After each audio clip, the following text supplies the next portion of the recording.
పై నిషేధం ఎత్తేసారన్న వార్తలపై కేంద్ర ప్రభుత్వం తాజాగా స్పందించింది. ఈ నిషేధం ఇంకా కొనసాగుతుందని ప్రభుత్వ వర్గాలు పేర్కొన్నాయి.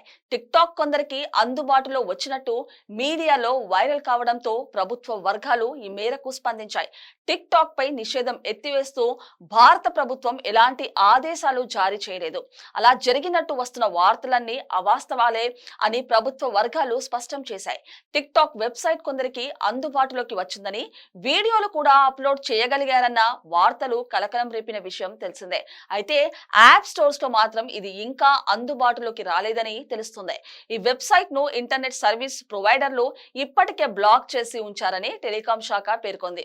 అంతేకాకుండా ఆన్లైన్ షాపింగ్ వేదిక అలీ ఎక్స్ప్రెస్ కూడా కొందరికి అందుబాటులోకి వచ్చినట్టు జాతీయ మీడియాలో కథనాలు వెలువడ్డాయి. ట్రంప్ సుంకాల నేపథ్యంలో భారత్ చైనాలు దౌత్యపరంగా వాణిజ్యపరంగా ప్రస్తుతం దగ్గరవుతున్న విషయం తెలిసిందే.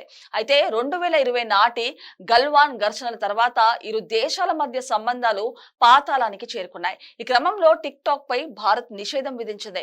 మొత్తం 59 చైనా యాప్లను నిషేధించింది. ఈ నేపథ్యంలో టిక్ మళ్లీ అందుబాటులోకి వచ్చిందన్న వార్తలకు ప్రాధాన్యం ఏర్పడింది. కానీ కేంద్రం మాత్రం అలాంటిదేమీ లేదని తాజాగా స్పష్టత ఇచ్చింది.